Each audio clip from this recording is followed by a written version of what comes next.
नमस्कार विद्यार्थी मित्रांनो, स्वागत आहे आपल्या यूट्यूब चॅनल ज्याचं नाव आहे मोहित मोटिवेटेड एक्झाम चॅनल। आज आपण बघणार आहोत महाराष्ट्र टेट एक्झाम म्हणजेच शिक्षक पात्रता परीक्षा म्हणजे टेट 2025 या पेपरसाठी आवश्यक असणारे बालमानसशास्त्र व अध्यापनशास्त्र 2013 रोजी झालेल्या पेपरमधले प्रश्न। तर आता मग सुरुवात करूया व्हिडिओला। सुरुवातीला व्हिडिओ आवडल्यास व्हिडिओला लाईक करा, कमेंट्स करा, जास्तीत जास्त व्हिडिओ शेअर करा आणि चॅनलला सबस्क्राईब करायला विसरू नका। चला आता मग सुरुवात करूया व्हिडिओला। बालमानसशास्त्र व अध्यापनशास्त्र 2013 मानवी वर्तनाचे शास्त्र अशी शाखा रिकामी जागा यांनी केली। पर्याय आहे वॅटसन, थॉर्नडाईक, विल्यम वूड, मॅकडुगल। तर याचं पर्याय उत्तर आहे पर्याय क्रमांक ए वॅटसन। या प्रश्नाचं स्पष्टीकरण बघूया। मानसशास्त्राची व्याख्या: अरिस्टॉटल आत्म्यासंबंधी चर्चा करणारे शास्त्र ते मानसशास्त्र। मॅकडुगल मनाचा अभ्यास करणारे शास्त्र ते मानसशास्त्र।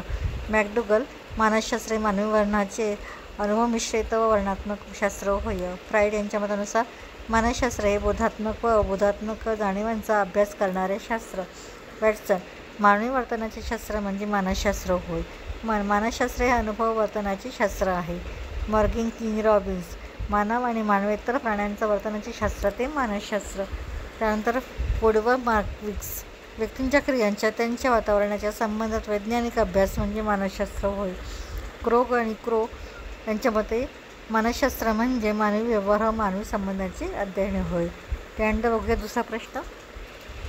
एखाद्या मोठ्या समूहाचे वर्तन काही प्रसंगात कसे घडेल याचा अंदाजासाठी रिकामी जागा पद्धती अत्यंत उपयुक्त असते। पर्याय दिली आहेत आत्मनिरीक्षण, सर्वेक्षण, प्रायोगिक जीवनवृत्तांत। तर याचं उत्तर आहे पर्याय क्रमांक 2 सर्वेक्षण पद्धत। तर याचं स्पष्टीकरण बघूया। जीवनवृत्तांत पद्धती काही व्यक्तींच्या वर्तनात सखोल अभ्यास करण्यासाठी किंवा एखाद्या समूहाचे अभ्यास करण्यासाठी ही पद्धत वापरली जाते। तर एखाद्या व्यक्तीचे बालपण, अनुभव, परस्पर संबंध, अभिरुची, वृत्ती, बुद्धिमत्ता, समायोजन, आशा, आकांक्षा, गुण व दोष यांची माहिती मिळते। ज्या व्यक्तीच्या जीवनातील समस्यांचे निराकरण करण्यासाठी ही पद्धत वापरली जाते। एखादा विद्यार्थी मागे पडण्याचे कारण, पार्श्वभूमी, उपाय यांचा सखोल अभ्यास करणे।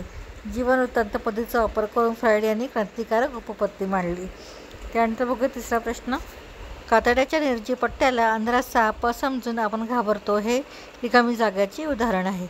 पर्याय आहे समावेश, मनाचा कल, इंद्रियभ्रम आणि चित्तभ्रम। तर याचं अचूक उत्तर आहे पर्याय क्रमांक 3 इंद्रियभ्रम। यावरील स्पष्टीकरण बघूया। अबोधातील दोष इंद्रियभ्रम। उद्दीपक अस्पष्ट असला किंवा पार्श्वभूमी बदललेली असली तर इंद्रियज्ञांकडून चुकीचा अर्थ लावला जातो। उदाहरणार्थ कातड्याचा निर्जीव पट्ट्याला अंधारात साप समजून आपण घाबरून जातो। पाणी असल्याचं काचेच्या भांड्यात ठेवण्यात आलेली लाकडी पट्टी वाकडी आहे असे वाटते।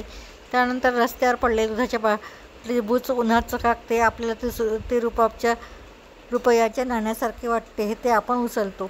शेजारच्या रुळावरून चालणारी आगगाडी पाहून आपली गाडी सुरू झाली आहे असं आपल्या भास होतो। त्यानंतर चित्तभ्रम म्हणजे काय, तर उद्दीपक समोर नसताना आपणास भास होतो। उद्दीपक नसले की संवेदन निर्माण होत असते। उदाहरणार्थ काही वेळा मृत झालेली व्यक्ती आपणास हाक मारत आहे असा भ्रम वाटतो, एकांत असणं हुरूर वाटतं। तर हे होते बालमानसशास्त्र व अध्यापनशास्त्र यावरील प्रश्नांचे स्पष्टीकरणासहित उत्तरं। अशाच नवीन व्हिडिओ बघण्यासाठी व्हिडिओला लाईक करा, कमेंट्स करा, जास्तीत जास्त व्हिडिओ शेअर करा जेणेकरून इतर विद्यार्थ्यांना देखील या व्हिडिओचा फायदा होईल आणि चॅनलला सबस्क्राईब करायला विसरू नका।